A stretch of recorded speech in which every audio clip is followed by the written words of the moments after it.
Les compétiteurs de la Barcelona World Race ont effectué la moitié de leur navigation autour du monde.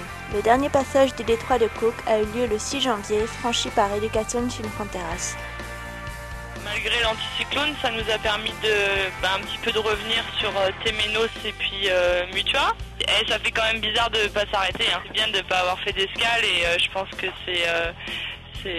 voilà, comme ça nous permet de continuer. Et puis là maintenant on vise nous on marche pas mal par étapes et puis maintenant c'est le Cap Horn quoi. C'est la prochaine étape donc le Cap Horn tant espéré, ce mythique waypoint quoi. Après une escale technique de 48 heures qui les a directement relancés dans la course, Mutua Madrinella a quitté Wellington avec un écart de 250 000 entre le troisième bateau au classement Temenos 2. En moins de 24 heures, la troisième place est remise en jeu. Mutua Madrinella est parvenu à réduire l'écart à moins de 100 000 derrière Temenos 2 et les yeux des skippers sont rivés les uns sur les autres. Depuis que nous sommes partis de Wellington, nous avons plus de vent que Temenos 2, c'est pourquoi nous progressons très bien. Nous allons nous diriger vers l'est encore pendant quelques jours.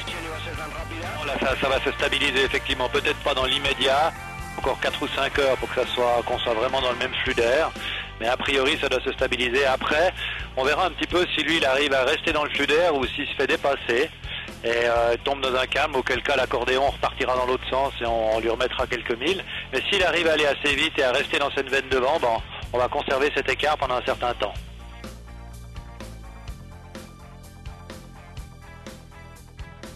En tête de la flotte, dans des vents forts et glacials, Patrick McDo se dirige de manière irrésistible vers le Cap Horn. Il devrait le doubler plus tard dans la journée. Encalminé dans de faibles conditions, Hugo Boss est maintenant à plus de 1000 milles derrière, mais il devrait bientôt être rattrapé par du vent d'ouest qui l'aidera à descendre vers le Cap Horn.